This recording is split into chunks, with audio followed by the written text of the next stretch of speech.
আসসালামু আলাইকুম everyone, welcome back to my channel. কেমন আছেন সবাই? আশা করছি আপনারা সবাই অনেক অনেক ভালো আছেন। তো বেশ কিছুদিন হয়ে গেল আপনাদের সাথে কোনো রেসিপি শেয়ার করা হয়নি, তো আজকে ভাবলাম একটা রেসিপি শেয়ার করি। আজকের রেসিপিতে আমি আপনাদেরকে কাবাব তৈরি করে দেখাবো। আর এই কাবাব তৈরি করার জন্য গরুর পিওর মাংসর প্রয়োজন। এখানে আমি গরুর মাংস নিয়েছি, আপনারা চাইলে মুরগির মাংসটাও ব্যবহার করতে পারেন। এরপর যেটা লাগবে চনার ডাল। এখানে আমি 2 কাপ পরিমাণ চনার ডাল নিয়েছি, আর এই ডালটাকে পুরো রাত ধরে ভিজিয়ে রেখেছিলাম। আপনারা চাইলে চনার ডালটা রান্নার 1 থেকে 2 ঘন্টা আগে ভিজিয়ে রাখতে পারেন, এতে করেও খুব তাড়াতাড়ি সিদ্ধ হয়ে যাবে। তবে খুব তাড়াতাড়ি সিদ্ধ করার জন্য পুরো রাত ধরে ভিজিয়ে রাখাটাই আমি বেটার মনে করি। এরপর গরুর পিওর মাংস আমি 2 কাপ পরিমাণ নিয়েছি, আপনারা চাইলে আরও বেশি পরিমাণও নিতে পারেন। এরপর যেটা করেছি, ডাল এবং মাংসটা সিদ্ধ করার জন্য এখানে কিছু মশলা নিয়েছি। আর এই মশলাগুলোর মধ্যে রয়েছে 1 কাপ পরিমাণ পেঁয়াজ, 2 টুকরো আদা, 7টা রসুন, 2টা তেজপাতা, 4টা লাল মরিচ অর্থাৎ শুকনো লাল মরিচ, 2টা কাঁচামরিচ, পরিমাণ মতো লবণ, হাফ চা চামচ পরিমাণ মরিচ গুঁড়া, হাফ চা চামচ পরিমাণ হলুদ গুঁড়া, জিরা গুঁড়া হাফ চা চামচ পরিমাণ এবং ধনিয়া গুঁড়া 1 চা চামচ পরিমাণ। এরপর গরম মশলা বাটা 1 চা চামচ পরিমাণ, রসুন বাটা 1 চা চামচ পরিমাণ এবং রাঁধুনি মাংসের মশলা হাফ চা চামচ পরিমাণ দিয়েছি। জিরা এবং ধনিয়ার গুঁড়াটা আপনারা চাইলে একটু বাড়িয়ে দিতে পারেন, এখানে আমি কম দিয়েছি কেননা পরবর্তীতে আবারও এই মশলাগুলো অ্যাড করতে হবে। তো যাই হোক, সবগুলো মশলা এখন মাংস এবং ডালের সাথে দিয়ে দিলাম। এবার এই সবগুলো উপকরণ খুব ভালোভাবে মেখে নিব। তো আমার চ্যানেলের রেসিপিগুলো যদি আপনাদের ভালো লেগে থাকে তাহলে প্লিজ আমার চ্যানেলটিকে সাবস্ক্রাইব করে পাশে থাকা বেল বাটনটি ক্লিক করে দিবেন, যাতে করে পরবর্তী ভিডিওগুলো ছাড়ার সাথে সাথে নোটিফিকেশন আপনাদের কাছে পৌঁছে যায়। আর আমার চ্যানেলে পুরাতন ভিউয়ার্সরা যারা আছেন, যারা আমার চ্যানেলটাকে সাবস্ক্রাইব করে আমার সাথে আছেন, আমাকে সাপোর্ট করছেন, আপনাদের সবাইকে জানাচ্ছি অসংখ্য ধন্যবাদ। তো দেখতে পাচ্ছেন সবগুলো উপকরণ খুব ভালোভাবে মেখে নেওয়ার পর পরিমাণ মতো পানি দিয়ে এর মধ্যে তেল দিয়ে দিলাম। এরপর চুলার আঁচটা বাড়িয়ে দিয়ে এটিকে রান্না করতে হবে 10 থেকে 15 মিনিটের জন্য। তবে কিন্তু কিছুক্ষণ পর পর এটিকে নেড়ে চেড়ে দিতে হবে, যাতে করে তলায় লেগে না যায়। 20 মিনিট রান্না করার পর চুলার আঁচটাকে লোতে রেখে এটিকে আরও 30 মিনিটের জন্য রান্না করতে হবে।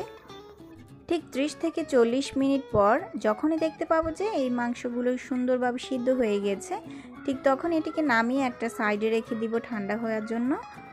এরপর যখনই ঠান্ডা হয়ে যাবে শিলপাটার সাহায্যে এটিকে খুব ভালোভাবে মেখে নিতে হবে, ঠিক এইভাবে।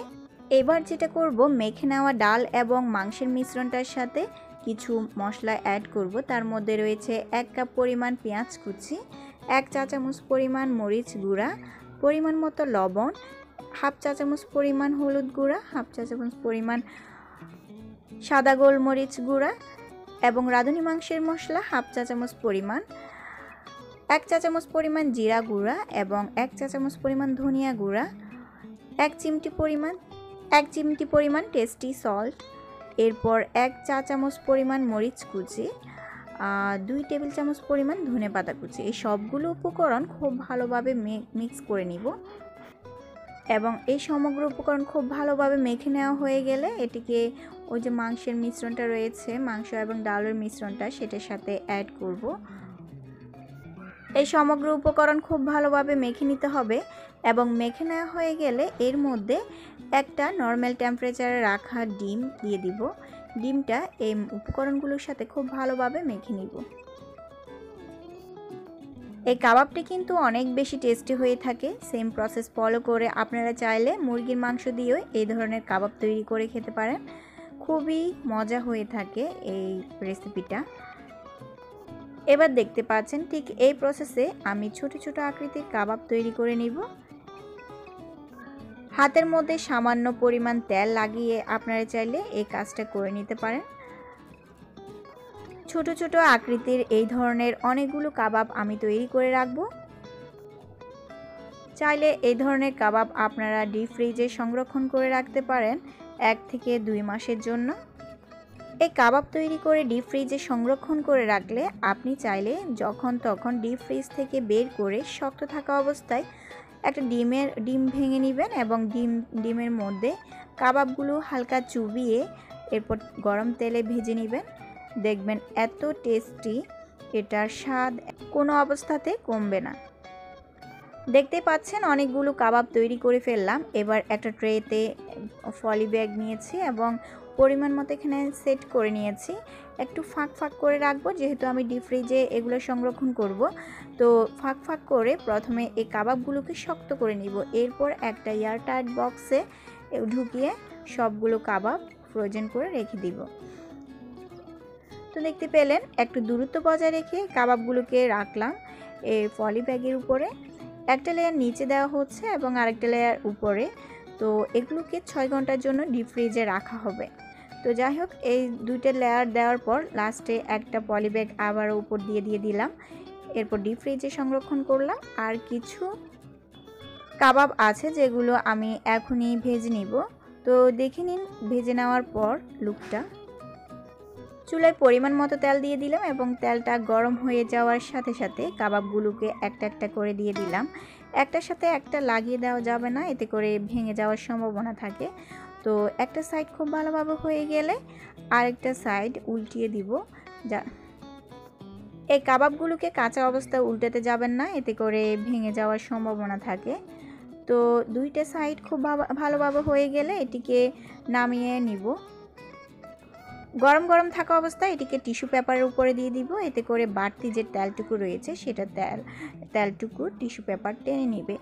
আর আপনাদের কাছে টিস্যু পেপার না থাকলে আপনারা সাদা নর্মাল যে লেখালেখির কাগজ রয়েছে সেগুলো ব্যবহার করতে পারেন, এতেও কিন্তু তেলটা শুষে নেবে। তো এখানে আজকের জন্য কিছু কাবাব আমি ভেজে নিয়েছি আর বাকি সবগুলো ডিপ ফ্রিজে সংরক্ষণ করে রেখেছি। তো দেখতে পাচ্ছেন কেমন হয়েছে, এতটা ক্রিস্পি এবং এতটা ইয়ামি হয়েছে। তো আসলে বলে বোঝানো যাবে না এটা টেস্টটা কতটা হয়েছে। এটা অ্যাকচুয়ালি আপনারা বাসায় ট্রাই না করলে বুঝতেই পারবেন না। তো যাই হোক, এই প্রসেসে আপনারা এটা ফলো করবেন এবং বাসায় তৈরি করবেন। তো আজ আর নয়, সবাই ভালো থাকবেন, সুস্থ থাকবেন। আল্লাহ হাফেজ।